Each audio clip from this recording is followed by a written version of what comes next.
O kahit saan sino may daan. Check for the breathing. Place our nose to breathe. The visual of our nose and the mouth of the patient. Then observe the rise and fall of the chest. One. Someone is on the phone and speed of the form of the life. No pass, no breathing. Next exercise breathing. We're going to start the chest. 10 counts na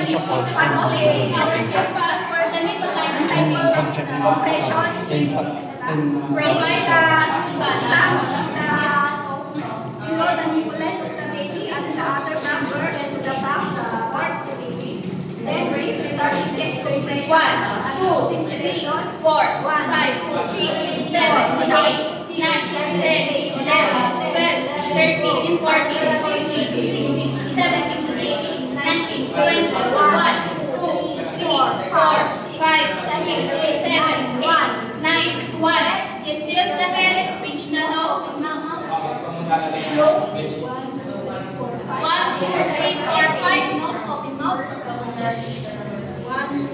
4, 5. The patient is still unconscious. Proceed to the second cycle. Proceed to the second cycle. 1, 2, 3, 4, 5, 6, 7, 8, 9, 10, 11, 12, 13, 14, 15, 16, 17, 18, 19, 20, 1, 2, 3, 4, 5, 6, 7, 8, 9, and 5. Rest gently. Raise the head, pinch the nose, open the mouth. 1, 2, 3, 4, 5. 1, 2, 3, 4, 5. The patient is conscious. 1, 3, 5. Let's follow up with the emergency.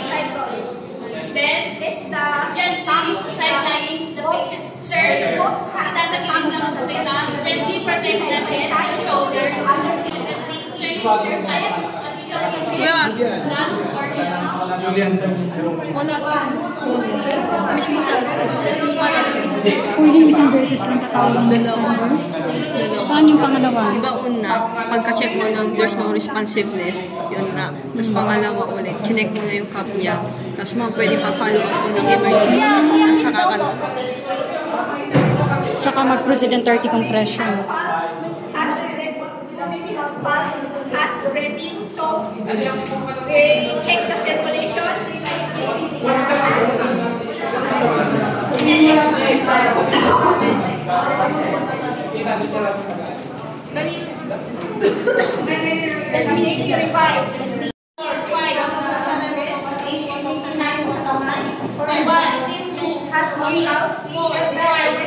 Ensure that every breath make the chest rise.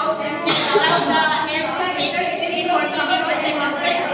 Still, if the baby is unconscious, do the second cycle.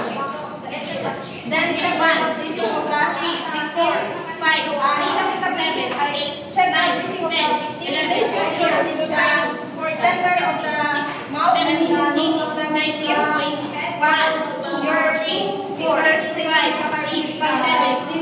7, 8, 9, 10. Into ventilation. Then inhale the head, reach the nose, and use other hand. Your chin up and Position. Then approach the baby at once. Hey baby, are you okay? Hey baby, are you okay? Or tickling the foot of the baby. Hey baby, are you okay? The baby has no response. And then tell to any bystanders to call for immediate help. Hey ma'am, can you please call for immediately help? Then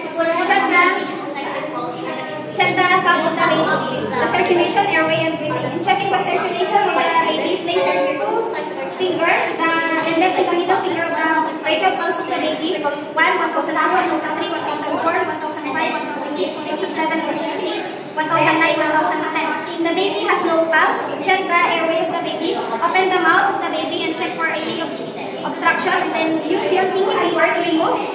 Then check the circulation of the baby by placing your ears between the mouth and nose of the baby. Then do listen and feel. And also place your two fingers to the brachial pulse of the baby. 1, 1,002, 1,003, 1,004, 1,006, 1,007, 1,008, 1,009, 1,010. The baby has no pulse and no breathing. Proceed to CPR. Give your chest compression and to ventilation using your thumb, placing below the nipple line of the baby and count, and then give your chest compression. 1, 2, 3, 4, 5, 6, 7, 8, 9, 10, 11, 12, 13, 14, 15, 16, 17, 18, 19, 20, 1, 2, 3, 4, 5, 6, 7, 8, 9, 1. Then give two ventilations, tilt the head, pinch the nose, open the mouth, and no. 1 week in liquid. Secured the area. Now, necessary position. Instead of the secondary assessment, the checking the head to know if there's any fractures to parents or to guardian about what happened. And I will introduce myself. I'm trained. No further stages. Can I know that? Once the information, I will with the patient. So wait for the there's a responsive test, so I will count the sling. If I don't know, I will signal the solution.